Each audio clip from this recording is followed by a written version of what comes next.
Good morning students, આજે આપણે ધોરણ 7માં પ્રકરણ 7 હવામાન, આબોહવા અને આબોહવાની સાથે પ્રાણીઓના અનુકૂલન વિશે અભ્યાસ કરીશું. શું તમને યાદ છે કે જ્યારે તમે હિલ સ્ટેશન પર ફરવા જવાની તૈયારી કરો છો ત્યારે તમે કયો સામાન લઈ જાઓ છો? જો તમે ઠંડા પ્રદેશમાં જવાના હો તો તમે સ્વેટરને બધું લઈ જાઓ છો ને, અને જો તમે ગરમ પ્રદેશમાં બીચ ઉપર કે ત્યાં જવાના હોય તો તમે સુતરાઉ કપડાં લઈ જાઓ છો, બરાબર? આવી રીતે હિલ સ્ટેશન ઉપર તમે જગ્યા પ્રમાણે સામાન લઈ જવાનું પસંદ કરો છો, બરાબર ને? પછી જુઓ, તમે આકાશમાં વાદળો હોય તો તમારી મમ્મી છત્રી આપે છે ને કે છત્રી લઈને જા, છત્રીથી પલળાય નહીં. જો વાદળો હોય તો આપણે અનુમાન કરી શકીએ કે વરસાદ પડવાનો છે, બરાબર ને? ત્યારબાદ ઘરમાં કોઈ પ્રસંગનું આયોજન કરવાનું હોય તો આયોજન કરતી વખતે મોટાની મિટિંગ થાય છે ને. શું કરે છે ચર્ચા મિટિંગમાં કે આપણે આ પ્રસંગ કરીએ છીએ તેમાં વરસાદ કે પછી બહુ જ ઠંડી હોય તો એ પ્રમાણે વ્યવસ્થા થાય, અને વરસાદ હોય તો એ પ્રમાણે વ્યવસ્થા કરવામાં આવે છે, બરાબર? એ ચર્ચાઓ તમે સાંભળી છે ને. મોટાઓ કોઈ લગ્ન પ્રસંગ કે ગમે તે પ્રસંગનું આયોજન કરે તો હવામાનની ચર્ચા જરૂર કરે છે, બરાબર ને? પછી જુઓ, રમત શરૂ થતાં પહેલાં જ, ક્રિકેટની રમત શરૂ થાય એ પહેલાં હવામાનની ચર્ચા થાય છે ને કે આજે આકાશમાં વાદળો છે, કે આજે ખૂબ જ ઠંડીનું પ્રમાણ છે કે ખૂબ જ ગરમીનું પ્રમાણ છે. એવી ચર્ચાઓ તમે કોમેન્ટ્રીમાં સાંભળી હશે, બરાબર? આવું શા માટે થાય છે? તમે વિચારી છે કોઈ દિવસ કે આવું બધું શા માટે, આ ચર્ચાઓ શા માટે જરૂરી છે? તમને ક્યારેય નવાઈ લાગી છે ખરી કે આ ચર્ચાઓ કરવા પાછળ કારણ શું છે? તો જો, કોઈ પણ રમત પર હવામાનનો ખૂબ જ પ્રભાવ પડે છે. ભલે એ ક્રિકેટ હોય, વોલીબોલ હોય, ફૂટબોલ હોય, હોકી હોય, કોઈ પણ રમત હોય તેના ઉપર ક્રિકેટનો ખૂબ જ પ્રભાવ પડે છે. આપણા જીવન પર પણ હવામાનની ખૂબ જ અસર પડે છે ને. ચોમાસું, શિયાળું, ઉનાળો, દરેક ઋતુમાં, દરેક પ્રવૃત્તિમાં આપણે હવામાનની આગાહી મુજબ કાર્ય કરીએ છીએ. જો બહુ વરસાદ પડવાનો હોય તો મમ્મી કપડાં બહાર સૂકવતી નથી, અંદર સૂકવે છે, બરાબર ને? પછી ખેતી પણ હવામાનને આધારિત જ થાય છે. ટેલિવિઝન, રેડિયો અને ન્યૂઝપેપરમાં હવામાનના દૈનિક સમાચાર આપવામાં આવે છે ને. ટેલિવિઝન, ન્યૂઝપેપર અને રેડિયો ઉપર તમે સાંભળ્યા છે કોઈ દિવસ? તો હવે સાંભળજો. શિયાળો, ઉનાળો કે ચોમાસું, દરેક ઋતુમાં વાસ્તવમાં હવામાન શું છે તે જાણવું હોય તો આપણે આ પ્રકરણનો અભ્યાસ કરીશું. આ પ્રકરણમાં આપણે શું શીખીશું? તો હવામાન અને આબોહવા વિશે આપણે અભ્યાસ કરીશું. હવામાન એટલે શું અને આબોહવા એટલે શું તેના વિશે આપણે અભ્યાસ કરીશું. અને આ હવામાન અને આબોહવા એ પ્રાણીઓ ઉપર શું અસર કરે છે તેના વિશે પણ આપણે આ પ્રકરણમાં અભ્યાસ કરીશું. જુદા જુદા પ્રાણીઓની જીવનશૈલી તેના રહેઠાણની આબોહવા સાથે કેવી રીતે અનુકૂલન સાધે છે તે આપણે આ પ્રકરણમાં જોઈશું. હવામાન એટલે શું?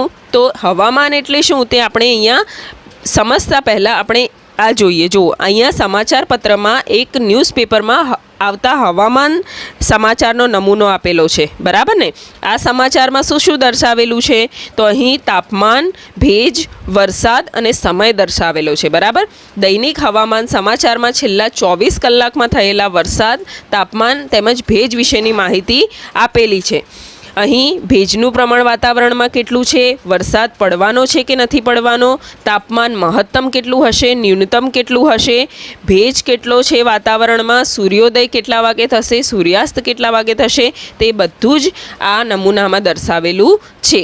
તેમાં આજના દિવસના હવામાનની આગાહી પણ કરવામાં આવેલી છે કે વરસાદ પડશે કે નહીં. આવી હવામાનની આગાહી તમે ન્યૂઝપેપરમાં વાંચી છે ને. ન્યૂઝપેપરમાં હવામાં પાણીની વરાળના માપનને ભેજ કહે છે. ન્યૂઝપેપરમાં આ બધી જ માહિતી આપવામાં આવે છે, બરાબર? તો જો, હવામાં પાણીની વરાળના માપનને ભેજ કહે છે. તમે ભેજ અનુભવ્યું છે ને કે આજે આટલો ભેજ છે, આજે વધારે બફારો લાગે છે, એટલે શું હોય? ભેજનું પ્રમાણ વધી જાય તો બફારો વધારે લાગે, બરાબર ને? આ બધા રિપોર્ટ તૈયાર કોણ કરે છે?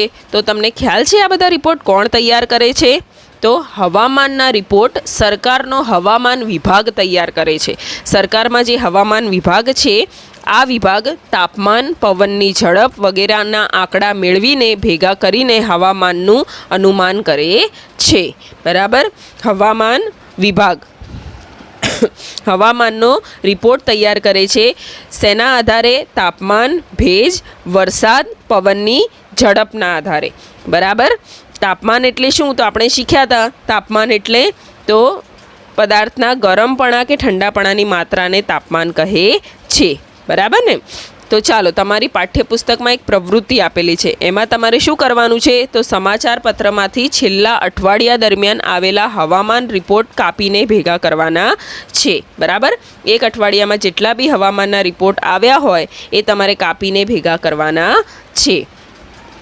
બરાબર. તેને એક સફેદ કાગળ ઉપર તમારે લગાવવાના છે.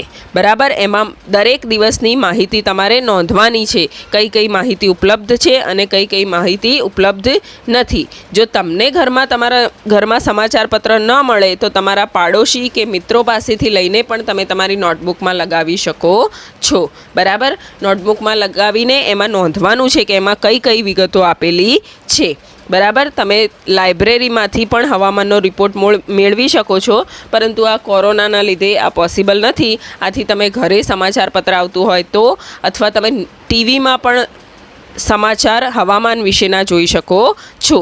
બરાબર. આ બધા રિપોર્ટને તમારે કાપીને સફેદ કાગળ કે ચાર્ટ પેપર પર ચોંટાડવાના છે. બરાબર. પછી ચોંટાડીને તમારે અંદર નોંધણી કરવાની છે. બરાબર. તમારા પાઠ્યપુસ્તકમાં જે 7.1 કોષ્ટક આપેલું છે એમાં તમારે નોંધણી કરવાની છે. તો એમાં શું શું નોંધવાનું છે? તો તારીખ નોંધવાની છે, મહત્તમ તાપમાન નોંધવાનું છે, ન્યૂનતમ તાપમાન નોંધવાનું છે, લઘુત્તમ ભેજનું પ્રમાણ નોંધવાનું છે, મહત્તમ ભેજનું પ્રમાણ નોંધવાનું છે અને વરસાદ વિશે નોંધણી કરવાની છે. બરાબર.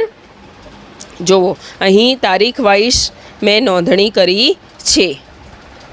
આ નોંધણી જૂની બતાવેલી છે. બરાબર. તમારે લેટેસ્ટ માહિતી ભેગી કરવાની છે.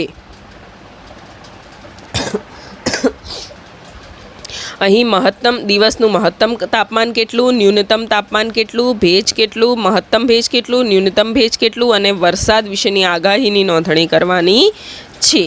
બરાબર. આ પ્રવૃત્તિ તમારે ઘરે બેઠા કરવાની છે.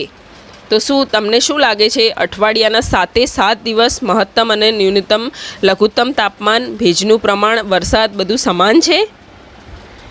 ના, સમાન હોતું નથી. મહત્તમ તાપમાન, ન્યૂનતમ તાપમાન, લઘુત્તમ ભેજ, મહત્તમ ભેજ બધાની માત્રા શું સમાન હોય છે? સમાન હોતી નથી. બરાબર. બધા જ પ્રાચલો, આને શું કહેવાય? પેરામીટર્સ. મહત્તમ તાપમાન, ન્યૂનતમ તાપમાન, લઘુત્તમ ભેજ, મહત્તમ ભેજ, વરસાદ, આ બધા પેરામીટર્સ છે. આ બધા પેરામીટર્સ અઠવાડિયા દરમિયાન તેની નોંધણીમાં તફાવત જોવા મળે છે, નોંધપાત્ર ફેરફાર જોવા મળે છે. બરાબર ને? અહીં કોઈ પણ પેરામીટર્સ એકબીજાને મળતું આવતું નથી. તમે વાતાવરણમાં નોંધ્યું છે ને, કોઈ દિવસ બહુ જ ગરમી પડે તો કોઈક દિવસ બહુ જ વરસાદ પડતો હોય છે. બરાબર ને?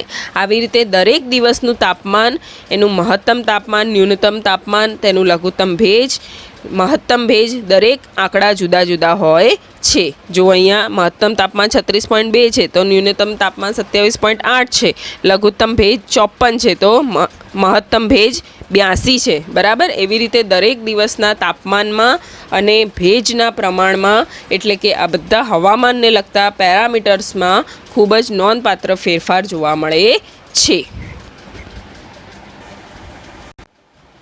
તો જુઓ, અહીં હવામાન એટલે શું થશે? તો તાપમાન, ભેજનું પ્રમાણ, વરસાદ, પવનની ઝડપ વગેરેના સંદર્ભમાં કોઈ સ્થળના વાતાવરણની રોજબરોજની પરિસ્થિતિને તે સ્થળનું હવામાન કહે છે. હવામાન માપવા માટે વરસાદ માપવા માટે વર્ષામાપક સાધનની મદદ વડે વરસાદનું માપન થાય છે. જો આકૃતિમાં દર્શાવ્યું છે ને, વર્ષામાપક સાધન આ પ્રમાણે કાર્ય કરે છે. આવી રીતે એક નળાકાર સાધનમાં વરસાદના ટીપાનો સંગ્રહ કરવામાં આવે છે. તેના સૌ ઉપરના ભાગે ગળણી ફિટ કરેલી હોય છે અને નળાકાર ઉપર અંકન કરેલું હોય છે, સેન્ટીમીટરમાં અંકન કરેલું હોય છે. તમે સાંભળ્યું છે ને કે આજે 5 સેમી વરસાદ પડ્યો, આજે 3 સેમી વરસાદ પડ્યો, બરાબર? એ આ વર્ષામાપક દ્વારા નિશ્ચિત થાય છે. તો મેં તમને આગળ કીધું એમ અઠવાડિયાના 7 દિવસ કે મહિનાના દરેક દિવસનું મહત્તમ તાપમાન અને લઘુત્તમ તાપમાન અને ભેજનું પ્રમાણ અને વરસાદ સમાન હોતા નથી, બરાબર? તાપમાન, ભેજનું પ્રમાણ અને બીજા પરિબળો જે હવામાનના મૂળભૂત તત્વો છે તે રોજબરોજ બદલાતા રહે છે. કેટલાક દિવસો દરમિયાન નોંધાતું મહત્તમ અને ન્યૂનતમ તાપમાન સરખું હોઈ શકે છે, પરંતુ દરેક દિવસે સરખું હોય તેવું શક્ય બનતું નથી.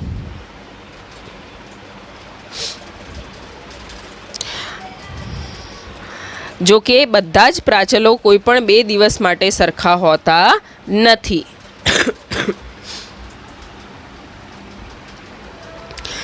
દરેક દિવસના પેરામીટર્સ બદલાતા રહે છે. ક્યારેક ખૂબ જ ગરમી પડે છે, તો ક્યારેક ખૂબ જ તડકો પડે છે, તો ક્યારેક બપોરના સમયે અચાનક વાદળો ઘેરાઈ જાય અને વરસાદ પડવાનો શરૂ થઈ જાય છે. ક્યારેક વરસાદ ગાયબ થઈ જાય છે અને પાછો તડકો નીકળે છે. આ બધા જ અનુભવો તમે અનુભવ્યા હશે, બરાબર ને? તો હવામાન એટલે શું? આને જ હવામાન કહે છે. તો હવામાન એટલે શું? તો તાપમાન, ભેજનું પ્રમાણ, વરસાદ, પવનની ઝડપ વગેરેના સંદર્ભમાં કોઈ સ્થળના વાતાવરણની રોજબરોજની પરિસ્થિતિને સ્થળનું હવામાન કહે છે.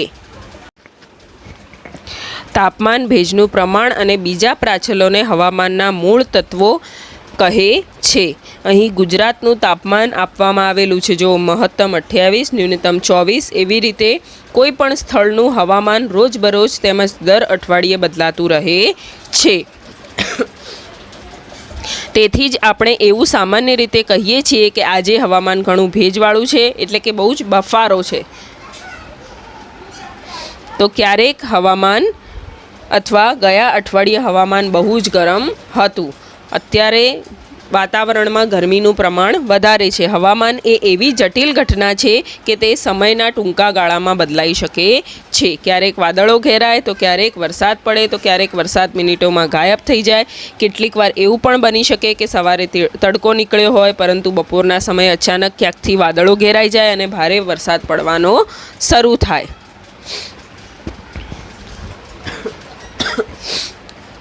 અથવા ભારે વરસાદ મિનિટોમાં ગાયબ થઈ જાય અને તડકો નીકળે. તમે આવા અનુભવમાંથી જરૂર પસાર થયા હશો. તમે આવા અનુભવો અનુભવ્યા છે ને? તમે આવો કોઈ અનુભવ યાદ કરીને તમારા મિત્રો સાથે ચર્ચા કરી શકો છો. હવામાન એ એવી જટિલ ઘટના છે કે તેનું અનુમાન કરવું સરળ નથી. જો અહીંયા 3 ઓગસ્ટ 2006 થી 9 ઓગસ્ટ 2006 સુધીનો મેઘાલયમાં આવેલા શિલોંગનો નોંધાયેલો મહત્તમ તાપમાનનો આલેખ આપેલો છે. જો શિલોંગમાં કયા દિવસે મહત્તમ તાપમાન હતું તો તે તમે નોંધી શકો છો. હવામાનના રિપોર્ટથી સ્પષ્ટ છે કે રોજ રોજ મહત્તમ અને ન્યૂનતમ તાપમાનની નોંધ કરવામાં આવેલી હોય છે. તમે જાણો છો કે આ તાપમાન કેવી રીતે નોંધવામાં આવે છે? તો ધોરણ 4માં તમે શીખી ગયા છો થર્મોમીટર વિશે. પ્રકરણ 4માં જે તમે થર્મોમીટર વિશે શીખ્યા હતા ને, થર્મોમીટરના આધારે મહત્તમ અને ન્યૂનતમ તાપમાન નોંધવામાં આવે છે, જેને મહત્તમ અને ન્યૂનતમ થર્મોમીટર કહે છે. દિવસ દરમિયાન મહત્તમ તાપમાન અને ન્યૂનતમ તાપમાન ક્યારે હોય છે? તમે વિચારો. હવામાન શા માટે ઝડપથી બદલાતું રહે છે? મહત્તમ તાપમાન બપોરના સમયે અને ન્યૂનતમ તાપમાન વહેલી સવારે હોય છે. જો દિવસનું મહત્તમ તાપમાન બપોરના સમયે હોય છે, જ્યારે ન્યૂનતમ તાપમાન વહેલી સવારે હોય છે. હવે તમે સમજી શકો છો કે ઉનાળામાં બપોરના સમયે શા માટે આપણને અકળામણ લાગે છે અને વહેલી સવારે સારું લાગે છે. કારણ કે બપોરના સમયે ખૂબ જ વધારે મહત્તમ તાપમાન હોય છે, જ્યારે વહેલી સવારે ન્યૂનતમ તાપમાન હોય છે. સૂર્યોદય અને સૂર્યાસ્તના સમય વિશે તમે શું કહી શકો? તો સૂર્યોદય અને સૂર્યાસ્તના સમયે વહેલું અંધારું થઈ જાય છે. અંધારું જોવા મળે છે ને સૂર્યોદયના સમયે પણ અને સૂર્યાસ્તના સમયે પણ. શિયાળામાં પણ વહેલો અંધારું થઈ જાય છે ઉનાળાની સાપેક્ષમાં. આના કારણો તમે પ્રોજેક્ટ દ્વારા પણ શોધી શકો છો. હવામાનમાં થતા બધા જ ફેરફાર સૂર્યને કારણે હોય છે. સૂર્ય એ ખૂબ જ ઊંચું તાપમાન ધરાવતો વાયુનો મોટો ગોળો છે.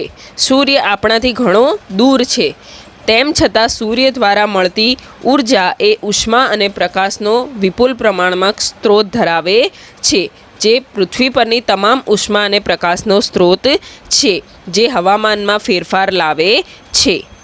સૂર્ય ઉર્જાનું પૃથ્વીની સપાટી તેમજ સમુદ્ર અને વાતાવરણ વડે શોષણ પરાવર્તન અને જે તે સ્થળનું હવામાન નક્કી કરવામાં અગત્યનો ભાગ ભજવે છે. જો તમે સમુદ્ર કાંઠાના વિસ્તારમાં રહેતા હો તો તમને અનુભવ થશે કે તમારા સ્થળનું હવામાન એ રણ પ્રદેશ અથવા પહાડી પ્રદેશોના હવામાન કરતાં જુદું હોય છે. સમુદ્ર કાંઠાના વિસ્તારનું હવામાન ભેજવાળું હોય છે, જ્યારે રણ પ્રદેશનું હવામાન સૂકું હોય છે. રણ પ્રદેશમાં ખૂબ જ સૂકી હવા હોય છે અને પહાડી પ્રદેશમાં ઠંડી એટલે ઠંડા પવનો વાળી હવા હોય છે.